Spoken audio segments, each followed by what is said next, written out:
Assalamualaikum warahmatullahi wabarakatuh. Sebelumnya, perkenalkan kami dari kelompok Startup Mata Kuliah Kewirausahaan Departemen Sistem Informasi Fakultas Teknologi Informasi Universitas Andalas dengan dosen pengampu Bapak Hasdi Putra MT dan Bapak Jeffrey Rahmadoni MKom.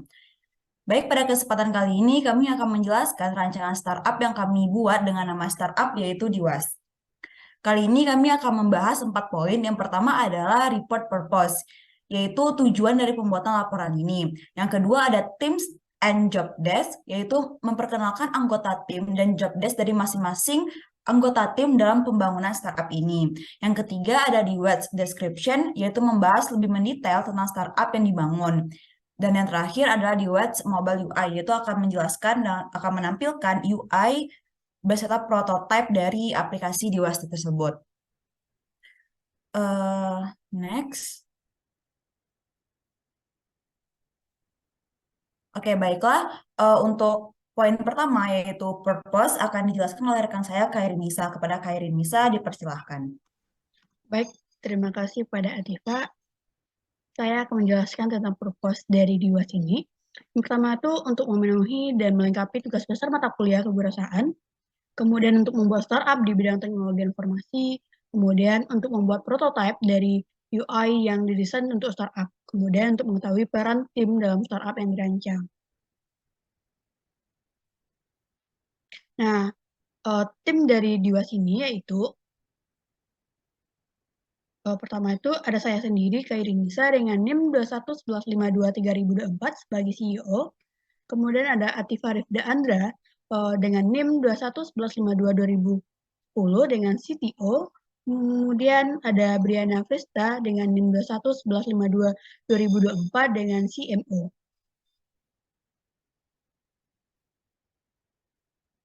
Nah, job dari masing-masing dari rekan startup kami yaitu dari saya sendiri, Khairin sebagai CEO dengan jobnya itu memimpin pengembangan strategi baik jangka panjang dan jangka pendek startup, kemudian mengimplementasikan visi dan misi perusahaan, kemudian mengevaluasi pekerjaan para pemimpin eksekutif lainnya di dalam perusahaan, kemudian menjaga performa perusahaan terhadap situasi pasar yang kompetitif, kemudian menilai risiko terhadap perencanaan perusahaan.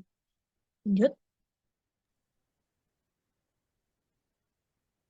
Nah, di Wasni CTO-nya yaitu Atifa Rifda, dengan job deskripsinya akan dijelaskan oleh Atifa. Kepada Atifa, dipersilahkan. Baik, terima kasih kepada Khairin. Saya Atifa Rifdandra sebagai Chief Technology Officer. Di sini saya akan menjelaskan job description dari CTO sendiri. Yang pertama adalah untuk menciptakan teknologi baru yang menghasilkan keunggulan yang kompetitif. Ini bisa dari UI UX desainnya, desain aplikasinya. Terus yang kedua ada mendukung setiap departemen menggunakan teknologi dengan maksimal. Jadi memastikan bahwa setiap departemen yang ada pada perusahaan menggunakan teknologi. Karena seperti yang kita ketahui pada zaman sekarang hampir mayoritas aktivitas yang ada pasti berkaitan tentang teknologi. Yang ketiga ada membangun sebuah proses jaminan kualitas dan perlindungan data, di mana perlindungan data ataupun security ini sangat penting jika kita bekerja di dunia internet. Dan yang terakhir adalah mengkomunikasikan strategi teknologi yang tepat kepada para mitra serta investor. Selanjutnya ada CMO yang akan yaitu rekan saya Briana Firsta yang akan dijelaskan kepada Briana. Kepada Briana dipersilahkan. Baik, terima kasih Atifa. Selanjutnya saya akan menjelaskan apa job description saya, yaitu sebagai CMO. Yang pertama, menyesuaikan strategi dengan budget. Yang kedua, menganalisis strategi perusahaan. Yang ketiga, memahami praktik marketing terbaru. Nah, contohnya di startup Diwas ini, saya mencontohkan yaitu mengatur marketing berupa promo, memberikan poin 100.000 kepada 10 orang user pertama yang mendaftar saat launching. Baik, selanjutnya apa itu Diwas akan dijelaskan kepada rekan saya Khairin. Kepada Khairin dipersilakan. Baik, terima kasih kepada Briana. Nah, tadi itu adalah tim project dari Diwas. Kemudian saya akan menjelaskan apa itu Diwas, mulai dari latar belakang, penjelasan apa itu Diwas, kemudian adalah dari logonya. Nah, latar belakang terbentuknya Diwas ini. Nah, berdasarkan data McKinsey & Co dan Ocean Konferensi, Indonesia menempati peringkat kedua sebagai penghasil sampah plastik terbanyak di dunia Nah, yaitu mencapai 63,9 juta ton per tahun. Nah, dari jumlah tersebut, hanya kurang dari 10% yang dapat didaur ulang, sehingga sisanya berakhir di TPA atau lebih buruk lagi, terbawa ke arus laut. Tanpa aksi yang serius, jumlah sampah plastik yang mencemari laut akan semakin bertambah secara signifikan. Nah, oleh karena itu, DIWAS hadir untuk mengatasi dan mengurangi sampah plastik yang ada di Indonesia, mulai dari Kota Padang terlebih dahulu. Nah, bisa kita lihat itulah grafik sampah yang ada di dunia. Lanjut. Nah, DIWAS ini terbentuk karena sampah di Kota Padang tidak diolah dengan baik. Nah, kami melihat para pemulung di Kota Padang masih menelusuri tempat sampah satu persatu. Nah, sampah yang diambil di tempat sampah biasanya kotor, sehingga harus dibersihkan terlebih dahulu. Sementara jika sampah tersebut kotor, maka harga jualnya akan rendah. Maka dari itu, teknologi DIWAS hadir untuk mengatasi masalah tersebut. Nah, DIWAS akan minimalisir kotoran pada sampah karena sampah tersebut diambil langsung oleh pengepul dari pengguna DIWAS. Nah, sehingga sampah tidak melalui proses pengumpulan di tempat sampah. Nah, kami sendiri mengambil sampahnya dari langsung dari sumbernya sampahnya langsung. Nah, apa sih itu DIWAS? Nah, DIWAS ini merupakan salah satu perusahaan startup yang bergerak di bidang pengolahan sampah di Kota Padang khususnya. Nah, DIWAS memungkinkan para pemulung untuk lebih mudah mengambil sampah dari orang yang memiliki sampah daur ulang, sehingga para pemulung tidak perlu lagi untuk berkeliling untuk mencari sampah yang bisa daur ulang. Nah, pemulung cukup datang ke lokasi pengguna DIWAS yang ingin diambil sampahnya. Nah, berikut adalah filosofi logo dari DIWAS sendiri.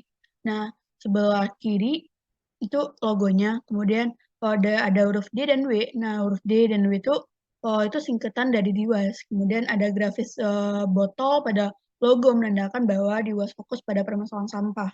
Kemudian untuk warna biru itu menandakan ketulusan DIWAS untuk mengatasi sampah yang ada.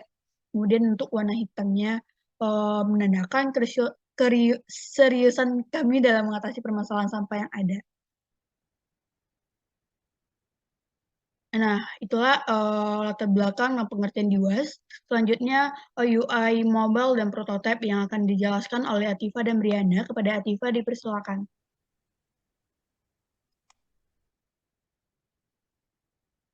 Baik, terima kasih kepada Kak Irin. Jadi ini adalah tampilan UI beserta prototipe dari aplikasi DIWAS.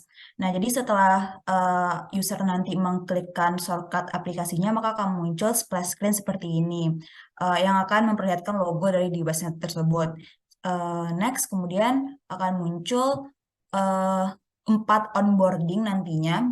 Onboarding pertama ini akan menjelaskan bahwa sampah itu ternyata bisa loh untuk dijual, terus diklik button lewati yang menjelaskan bahwa sampah yang ada itu akan dilakukan proses daur ulang sehingga bisa digunakan kembali. Diklik lewati kembali, di sini onboarding itu menjelaskan tentang lokasi pengambilan dari atau penjemputan dari sampah daur ulang dari user. Terus onboarding yang terakhir akan menjelaskan tentang bahwa transaksi yang terjadi pada aplikasi ini akan mendapatkan koin untuk user sehingga user bisa menukarkannya. Nah, kemudian bisa diklik button mulai. Button mulai di sini yang pertama itu adalah sign up.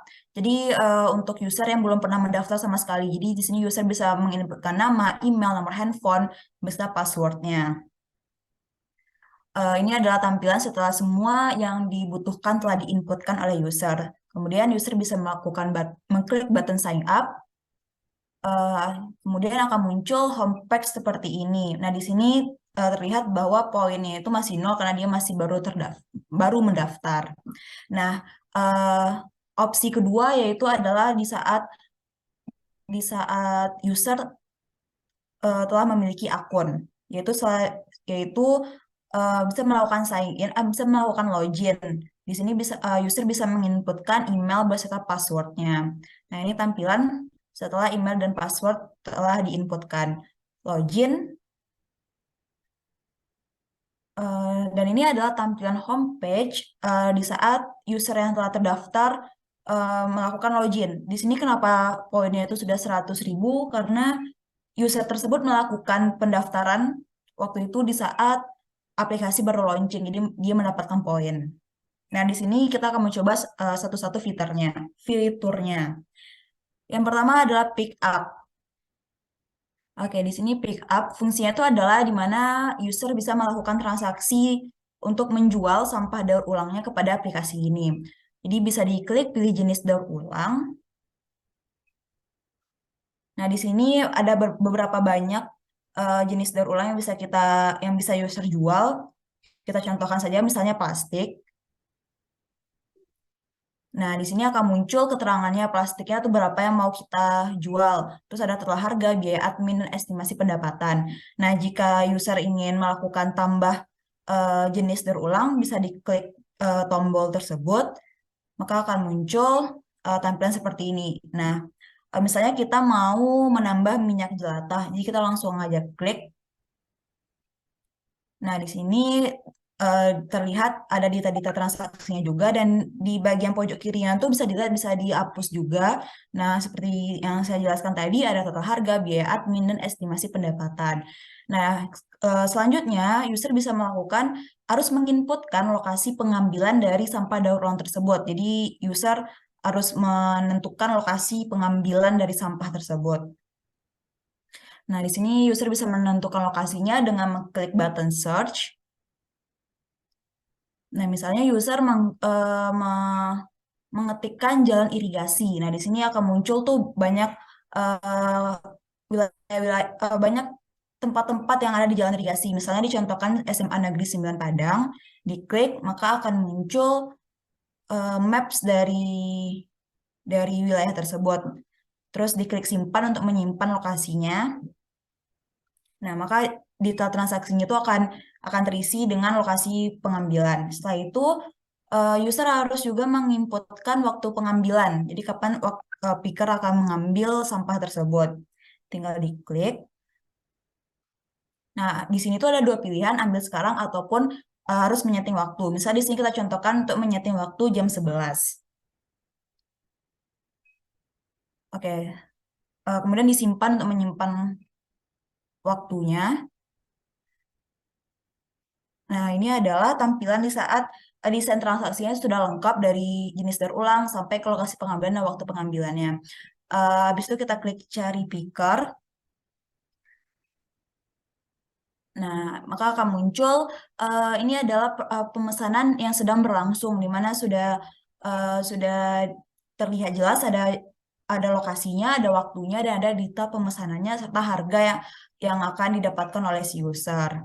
Jika pesanan tersebut sudah selesai, maka akan tersimpan di riwayat pemesanan seperti ini. Oke, baik. Setelah itu, jika user kembali ke homepage, maka di sini terlihat bahwa user mendapatkan penambahan poin, yaitu menjadi 106.400 poin dari hasil transaksinya tersebut. Untuk fitur selanjutnya akan dijelaskan oleh rekan saya, Briana. Kepada Briana, dipersilahkan. Baik, terima kasih Atifa. Selanjutnya saya akan menjelaskan fitur mencairkan dana, yaitu mencairkan poin, berupa poin. Di sini tertulis ada poin 106.400. Nah, di sini kita klik saja poin tersebut. Lalu kita coba cairkan, yang pertama itu cairkan e-wallet berupa dana uang.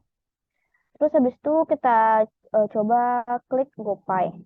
Nah, di sini kita bisa menginputkan berapa nominalnya, tetapi di sini kita kalau ingin mencairkan, minimalnya harus 50.000. Di sini langsung tertulis 50.000. Nah, kita klik lanjut. Habis itu terlihat ada detailnya, ada jumlah 50.000, via penarikan GoPay, nomor, dan saldo kita. Nah, kita klik button tarik. Selanjutnya, muncul message yaitu penukaran poinmu berhasil. Lalu kita klik button OK. Selanjutnya di sini terdapat perbaruan poin yaitu berupa 56.400. Kita cek transaksi tadi yaitu transaksinya berupa GoPay setelah berhasil dicairkan berupa 50.000. Nah, kita klik home. Selanjutnya home-nya masih 56.400. Nah, kita klik poin lagi, kita ingin mencairkan berupa pulsa. Nah, tukarkan dengan produk digital. Nah, di sini saya mencoba pulsa, yang lainnya bisa PLN, PDAM, TV kabel, voucher games, dan zakat. Nah, saya coba dengan pulsa, lalu kita klik pulsa yang 5.000 dengan biayanya 7.200. Nah, kita klik, lalu di sini tertulis detailnya, detail pulsanya itu Telkomsel dengan 5.000 dan ada nomornya sekian dengan saldo kita 56.400. Kita klik button bayar, lalu ada message penukaran poinmu berhasil. Lalu kita klik OK. Lalu di sini tampil 49.200. Lalu kita klik transaksi. Di sini terlihat transaksi yang telah berhasil, yaitu yang pertama tadi ada GoPay dan yang kedua ada pulsa. Nah, kita klik akun untuk ingin melihat akun kita. Nah, di sini kita bisa klik edit profile, yaitu di sini bisa kita edit foto profile, mengubah nama, phone number, email, dan password. Lalu kita klik button save. Lalu di sini kita bisa mengklik tombol logout. Nah, jadinya kita kembali ke tombol ke menu login. Baik, sekian dari saya kembalikan ke Atifa. Baik, sekian penyampaian kami terkait startup di WES, baik dari segi tim, job desk masing-masing anggota tim, pembahasan mendetail terkait di WES, hingga tampilan UI serta prototipe dari aplikasi di WES sendiri. Semoga video ini dapat bermanfaat bagi yang menontonnya, dan terima kasih juga kepada Bapak Hasdi dan Bapak Jeffrey yang telah membimbing kami dalam pembuatan tugas besar ini. Maaf jika ada yang terlebih dan terkurangnya, kami akhiri. Assalamualaikum warahmatullahi wabarakatuh.